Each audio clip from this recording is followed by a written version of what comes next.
है?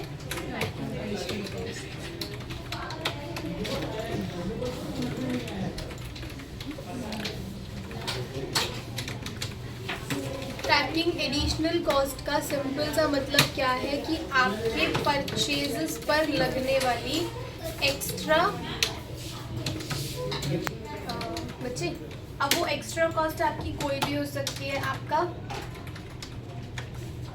पैकेजिंग हो सकता है, राइट, आपका ट्रांसपोर्टेशन कॉस्ट हो सकता है।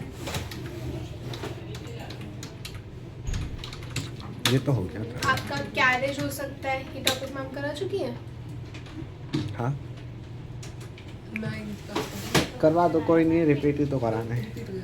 पैकेजिंग हो सकता है, आपका कैरेज हो सकता है, आपका फ्रेट हो सकता है। तो ये सारे के सारे आपके क्या है, एक्स्ट्रा कॉस्ट है जो किस पे लगते हैं, परचेजेस पे लगते हैं, जिसे हम बोलते हैं tracking additional cost on purchases. ये समझ में आया? आया ना? हाँ हाँ। ये आपके 3 तरीके के वाउचर पे लगती है। सबसे पहला परचेज, दूसरा आपका जर्नल, और तीसरा आपका डेबिट। क्योंकि अगर मैम आपको कॉस्ट वाला चैप्टर करा रही है तो मैम ने करा चुकी है, ये की क्लास का टॉपिक है ना। अब यहाँ पर सबसे पहले आपको क्या करना पड़ेगा, ऑल्टर पे जाना पड़ेगा, वाउचर टाइप पे जाना पड़ेगा, सॉरी परचेज पे जाओगे। परचेज पे जाने के बाद ये ऑप्शन आएगा tracking additional cost for purchases, इसे यस करोगे। परचेज के साथ साथ जर्नल पे जाओगे, जर्नल पे भी इस फीचर को क्या कर दोगे, यस कर दोगे। और जर्नल के साथ साथ डेबिट नोट पे जाओगे और वहाँ पे भी इस फीचर को क्या कर दोगे, यस कर दोगे। ठीक है, वाउचर्स पे जाएंगे। वाउचर्स पे जाने के बाद मैंने जर्नल ओपन करा, मैंने जर्नल ओपन करा और जर्नल में मैंने ऐड करी अपनी एंट्री। अब अगर मैंने किसी से सामान खरीदा तो एंट्री क्या होगी, परचेजेस डेबिट। अब आएगा आपका नेम ऑफ द आइटम, आपने जो भी खरीदा, आइटम ए आइटम बी आपकी चॉइस है। ठीक है, यहाँ पर आप मेंशन करोगे क्वांटिटी, यहाँ तो ऑर्डर नंबर है ना, लोकेशन देनी हो जाए, मेंशन करोगे क्वांटिटी, क्वांटिटी के बाद मेंशन करोगे रेट करियो, और रेट को यहाँ पे कर देंगे जैसे एडिटर। तो वो आपसे पूछेगा आपकी एडिशनल कॉस्ट क्या है। आपकी एडिशनल कॉस्ट आप मेंशन कर सकते हो, जैसे लेबर कॉस्ट लगी मान लो 5% की, ठीक है, तो यहाँ पे आपको सिर्फ परसेंटेज लिखना है। ट्रांसपोर्टेशन कॉस्ट लगी आपकी मान लो 1500 रुपये की, तो आपने 1500 रुपये ट्रांसपोर्टेशन कॉस्ट के डाल दिए। लेबर कॉस्ट कुछ ज़्यादा होगी ना,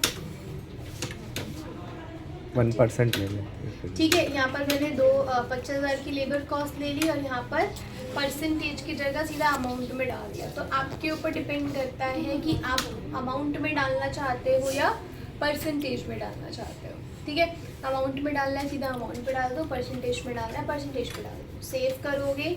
अगर आपको और प्रोडक्ट्स ऐड करने हैं आप यहाँ से और प्रोडक्ट्स ऐड कर सकते हो, उन पे भी आप ऐसे एडिशनल कॉस्ट डाल सकते हो।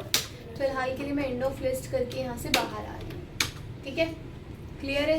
क्रेडिट में आपका आ जाएगा सप्लायर यानी सन्डरी क्रेडिटर्स, इसे कर देंगे हम यहाँ पर सेव, न्यू रेफरेंस बनाएंगे और एंट्री हो जाएगी यहाँ पर कंप्लीट। जर्नल समझ में आया। अब परचेज पे चलते हैं जिसमें लगाना सबसे ज़्यादा आसान है। मैंने यहाँ पर इनवॉइस नंबर लिया, डेट लिया, जैसे आप नॉर्मल एंट्री पोस्ट करते हो अपनी, वैसे आप यहाँ पे अपनी एंट्री डालोगे, आइटम सेलेक्ट करोगे, लोकेशन डालोगे और अगेन सेम। अब जहाँ पर आप जीएसटी लगाते हो नीचे आकर के, वहीं पे आप अपनी कॉस्ट को जोड़ दोगे। लेबर कॉस्ट 2%, इसके अलावा हमने लगाई थी ट्रांसपोर्टेशन कॉस्ट 1500 रुपये। डन, क्लियर है। सेम है जैसे आप लोग जीएसटी लगाते हो। लास्ट वाली ऑल्ट F5 करने के बाद अब रिटर्न पे किसको जाएगा, सप्लायर को जाएगा, और यहाँ पर परचेजेस, और इसके बाद जो भी आइटम आपने बाय करा था उसे सेलेक्ट कर लो। लोकेशन सेलेक्ट करा, लेट्स से 50 में से मेरे 10 पीसेस वापस जा रहे हैं, तो मैंने यहाँ पे 10 पीसेस लिख दिया। और अब आपके यहाँ पर नेक्स्ट यहाँ पे क्या लगेंगे, अनलोड चार्जेस, राइट, क्योंकि वो प्रोडक्ट वापस आएगा तो उस पर जो हमारे एक्स्ट्रा एक्सपेंसेस लगे थे वो भी कहीं ना कहीं एडजस्ट होंगे। आप यहाँ पे अनलोडिंग चार्जेस लगा सकते हो। और मान लो इसका अमाउंट मैंने डायरेक्ट लिख दिया कि 16,500 का, 16,500 का नहीं, 25,000 का वो था, 2% कर दो ना डायरेक्ट। हाँ तो ठीक है, इतना बहुत है।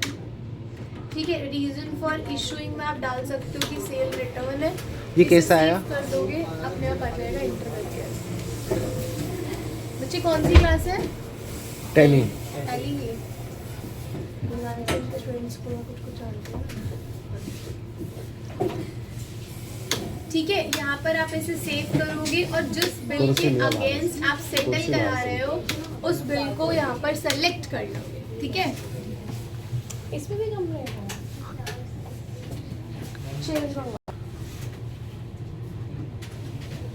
ये समझ में आया?